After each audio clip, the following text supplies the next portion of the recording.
প্রিয় দর্শক, জানিয়ে দেব আমাদের হাতে থাকা সর্বশেষ আপডেট আন্তর্জাতিক বাংলা খবর। চ্যানেলটি সাবস্ক্রাইব করে আমাদের সাথেই থাকুন। বিপজ্জনক পথে হাঁটছে যুক্তরাষ্ট্র, খামিনি শেষ, পরের টার্গেট কি কিম জং উন। 2026 সালের শুরু থেকেই মার্কিন যুক্তরাষ্ট্রের পররাষ্ট্রনীতিতে এক আমূল পরিবর্তন লক্ষ্য করা যাচ্ছে। দেশটির শীর্ষ নেতৃত্বকে সরাসরি লক্ষ্যবস্তু করার কৌশলটি এখন আর কেবল তাত্ত্বিক আলোচনায় সীমাবদ্ধ নেই। ভেনেজুয়েলার প্রেসিডেন্ট নিকোলাস মাদুরোকে আটক এবং পরবর্তীতে ইরানের সর্বোচ্চ নেতা আয়াতুল্লাহ আলী খামেনিকে হত্যার মধ্য দিয়ে ডোনাল্ড ট্রাম্প প্রশাসন বিশ্ব রাজনীতিতে এক নতুন ও চরমপন্থী সমীকরণ তৈরি করেছে। বিশেষ করে গত 28 ফেব্রুয়ারি থেকে ইরানের বিরুদ্ধে শুরু হওয়া সামরিক অভিযানে যেভাবে শীর্ষ কর্মকর্তাদের নিশ্চিহ্ন করা হচ্ছে তা আধুনিক যুদ্ধবিগ্রহের ইতিহাসে নজিরবিহীন। ওয়াশিংটনের এই মারমুখী অবস্থান এখন বিশ্বের অন্যান্য শত্রুপ্রভাপন্ন দেশগুলোর নেতাদের মধ্যে চরম আতঙ্ক সৃষ্টি করেছে বলে বিভিন্ন আন্তর্জাতিক সংবাদ মাধ্যম দাবি করছে। মার্কিন রাজনৈতিক বিশ্লেষক রবার্ট পেপের মধ্যে একটি দেশের নেতৃত্ব হলো সেই দেহের মস্তিষ্কের মতো যা ধ্বংস হলে পুরো শরীর অচল হয়ে পড়ে। এই তত্ত্বকে বাস্তব রূপ দিতেই ট্রাম্প প্রশাসন এখন এপিক ফিউরির মতো অপারেশন পরিচালনা করছে, যার মূল লক্ষ্য হলো প্রতিপক্ষকে নেতৃত্ব শূন্য করে চূড়ান্ত বিশৃঙ্খলা তৈরি করা। কোনো সংগঠনের ক্যারিসমেটিক নেতাকে সরিয়ে দিলে কেবল তার স্থলাভিষিক্ত হওয়ার যোগ্য উত্তরসূরি পাওয়া কঠিন হয় না, বরং পুরো ব্যবস্থার মধ্যেই এক ধরনের পক্ষাঘাত তৈরি হয়। বর্তমান পরিস্থিতিতে ইরানের শাসন ব্যবস্থা ঠিক কতটা টিকে থাকতে পারবে তা নিয়ে গভীর সংশয় তৈরি হয়েছে, কারণ একের পর এক হামলায় দেশটির নীতি নির্ধারক পর্যায়ের প্রায় সবাই এখন মৃত। এদিকে মার্কিন এই কৌশলী অবস্থান উত্তর কোরিয়ার একনায়ক কিম জং উনকেও চিন্তায় ফেলে দিয়েছে বলে দক্ষিণ কোরিয়ার গোয়েন্দা সংস্থাগুলো মনে করছে। উত্তর কোরিয়ার মতো দেশ, যেখানে পুরো শাসন কাঠামো কেবল একজন ব্যক্তির চারপাশেই আবর্তিত হয়, সেখানে এই নেতৃত্ব লক্ষ্যবস্তু করার কৌশলটি অনেক বেশি কার্যকর ও প্রাণঘাতী হতে পারে। সিওল ভিত্তিক বিশ্লেষকদের মতে পিয়ংইয়াং এখন আগের চেয়ে অনেক বেশি সতর্ক, কারণ তারা বুঝতে পারছে যে মার্কিন ড্রোন বা স্পেশাল ফোর্সের লক্ষ্যবস্তু হওয়া এখন সময়ের ব্যাপার মাত্র। নিজের অস্তিত্ব রক্ষায় কিম জং উন এখন তার চলাফেরা এবং যোগাযোগের ক্ষেত্রে কঠোর গোপনীয়তা অবলম্বন করছেন, যা আদতে তার শাসনতান্ত্রিক ক্ষমতাকেই সংকুচিত করে তুলছে। ঐতিহাসিকভাবে যুক্তরাষ্ট্র এই ধরনের গুপ্তহত্যা বা টার্গেটেড কিলিংয়ের পথে হাঁটলেও 80 দশকে রোনাল্ড রিগান স্বাক্ষরিত এক নির্বাহী আদেশের মাধ্যমে এটি নিষিদ্ধ করা হয়েছিল।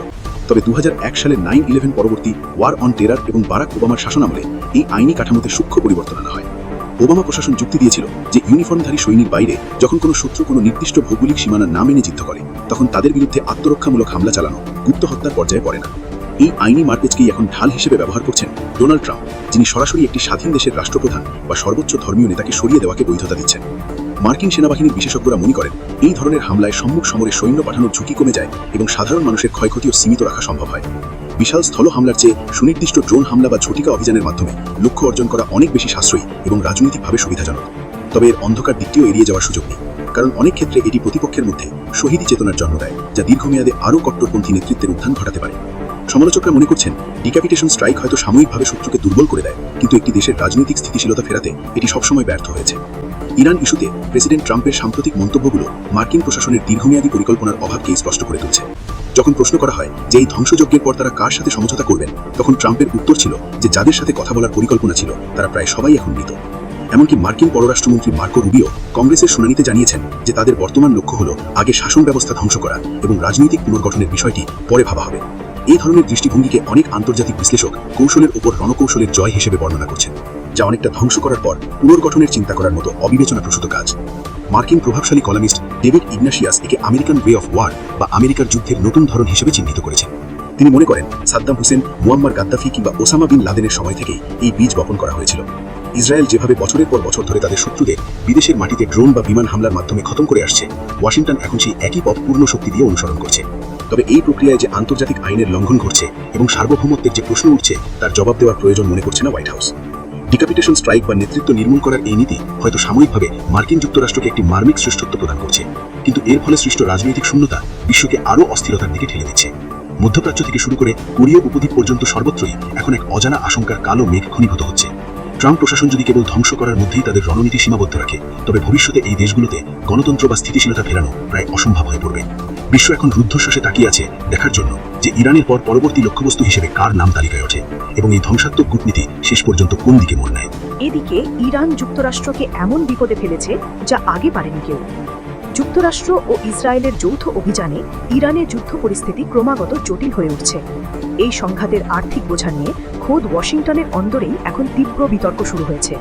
গত ফেব্রুয়ারি মাসের শেষ দিকে শুরু হওয়া অভিযানে পেন্টাগন এখনও কোনো আনুষ্ঠানিক ব্যয়ের খতিয়ান দেয়নি, তবে কংগ্রেসের বিভিন্ন সূত্র এবং সংবাদ মাধ্যমের দাবি অনুযায়ী এই যুদ্ধের ব্যয় এখন আকাশচুম্বী।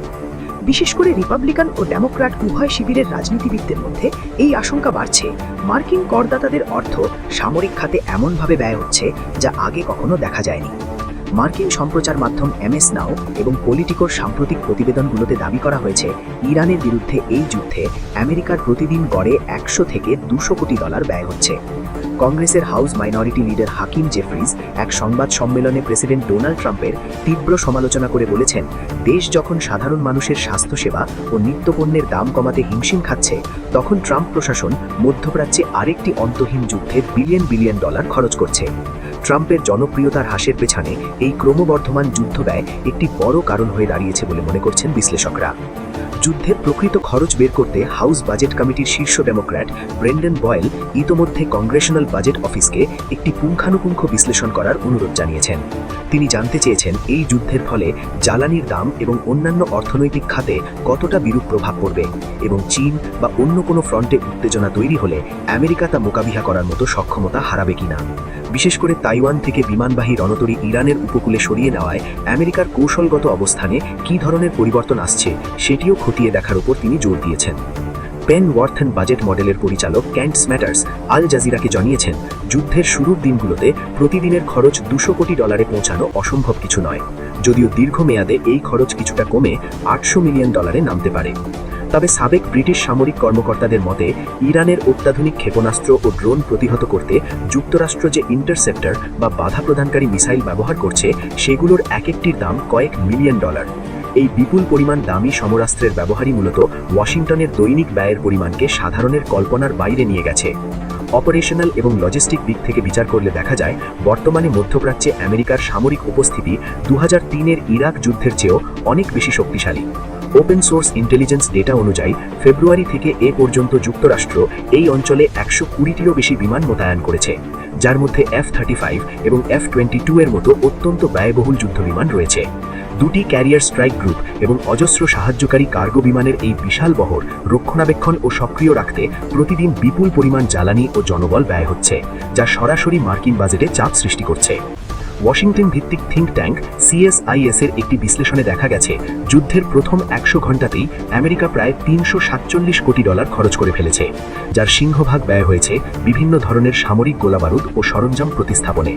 গবেষকরা বলছেন, এই ব্যয়ের মাত্র একটি ক্ষুদ্র অংশ আগে থেকে বাজেটে বরাদ্দ ছিল এবং বাকি 350 কোটি ডলারের জন্য পেন্টাগনকে এখন আলাদা করে ফান্ডের আবেদন করতে হবে। এই বিপুল পরিমাণ বাড়তি অর্থের আবেদন ট্রাম্প প্রশাসনের জন্য একটি বড় রাজনৈতিক চ্যালেঞ্জ হয়ে দাঁড়িয়েছে, কারণ জনগণের একটি বড় অংশ এখন এই যুদ্ধের সরাসরি বিরোধী। প্রতিরক্ষা বিশ্লেষকদের মতে আর্থিক ব্যয়ের চেয়েও বড় সংকট হয়ে দাঁড়িয়েছে আমেরিকার ইন্টারসেপ্টর ক্ষেপণাস্ত্রের মজুদ ফুরিয়ে যাওয়া। জন ফিলিপস নামক এক নিরাপত্তা উপদেষ্টা জানিয়েছেন, আমেরিকা হয়তো বছরের পর বছর ধরে আর্থিক খরচ চালিয়ে নিতে পারবে, কিন্তু বর্তমানে যেভাবে ড্রোন ও মিসাইল হামলা হচ্ছে তাতে কয়েক মাসের মধ্যেই দেশটির সমরাস্ত্রের ভাণ্ডার শূন্য হয়ে যেতে পারে। খরচ কমাতে এখন ইউক্রেন থেকে সস্তায় ড্রোন বিধ্বংসী ব্যবস্থা আনা বা লেজার অস্ত্রের মতো নতুন প্রযুক্তি ব্যবহারের চিন্তা করা হচ্ছে, তবে সেগুলো কার্যকর করতে এখনও অনেক সময় ও পরীক্ষা নিরীক্ষার প্রয়োজন। আগামী দিনগুলোতে পরিস্থিতি আরও ভয়াবহ হতে পারে বলে হুঁশিয়ারি দিয়েছেন প্রতিরক্ষামন্ত্রী পিট হেগজেট, যিনি জানিয়েছেন যে ইরানে বোমা বর্ষণের তীব্রতা এবং যুদ্ধবিমানের উড্ডয়ন সংখ্যা আরও বাড়ানো হবে। পেন্টাগন ইতোমধ্যে হারানো সরঞ্জাম ও মিসাইল পুনরায় কেনার জন্য $50 বিলিয়ন একটি সম্পূরক বাজেট প্রস্তাব তৈরি করেছে, যা কংগ্রেসে পাশের জন্য পাঠানো হবে। তবে মুদ্রাস্ফীতি ও বাজেট ঘাটতি নিয়ে উদ্বিগ্ন আইন প্রণেতারা এই বিপুল পরিমাণ অর্থ অনুমোদন করবেন কিনা তা নিয়ে যথেষ্ট সংশয় রয়েছে, যা সামনের মধ্যবর্তী নির্বাচনে রিপাবলিকানদের জন্য বড় বিপর্যয়ের কারণ হতে পারে। এদিকে 3টি মার্কিন ড্রোন ভূপাতিত করার দাবি ইরানের আকাশসীমায় অনুপ্রবেশের দায় আবারও মার্কিন ড্রোন ভূপাতিত করার দাবি করেছে Islamic Revolutionary Guard Corps IRGC। সংস্থাটির জনসংযোগ বিভাগ থেকে প্রকাশিত এক বিবৃতিতে জানানো হয়েছে, ইরানের আকাশ প্রতিরক্ষা ব্যবস্থার মাধ্যমে মোট 3টি MQ-9 ড্রোন শনাক্ত ও ধ্বংস করা হয়েছে। এর মধ্যে 2টি ড্রোন দক্ষিণ ইরানের বুশেহার প্রদেশের জাম এবং খোরমত জেলায় এবং তৃতীয় ড্রোনটি রাজধানী তেহরানের আকাশে ধ্বংস করা হয়। বিবৃতিতে আরও উল্লেখ করা হয়, দেশটির সমন্বিত বিমান প্রতিরক্ষা নেটওয়ার্কের নিয়ন্ত্রণে থাকা অত্যন্ত উন্নত ও আধুনিক আকাশ প্রতিরক্ষা ব্যবস্থার মাধ্যমে ড্রোনগুলোকে ট্র্যাক করার পর সফলভাবে আঘাত হানা হয়। IRGCর পক্ষ থেকে স্পষ্ট জানানো হয়েছে, দেশের সার্বভৌমত্ব রক্ষায় এবং যে কোনো ধরনের আকাশপথের হুমকি মোকাবিলায় তারা সর্বদা সতর্ক অবস্থানে রয়েছে। সবশেষ জানিয়ে দেব, ইরানি মিসাইলে আরবদের ঘুম হারাম, অনিশ্চিত পথে বিশ্ব।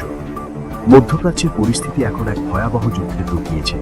গত 28 ফেব্রুয়ারি থেকে শুরু হওয়া ইরান, ইসরায়েল ও যুক্তরাষ্ট্রের মধ্যকার এই লড়াই এবার ছড়িয়ে পড়েছে উপসাগরীয় দেশগুলিতে।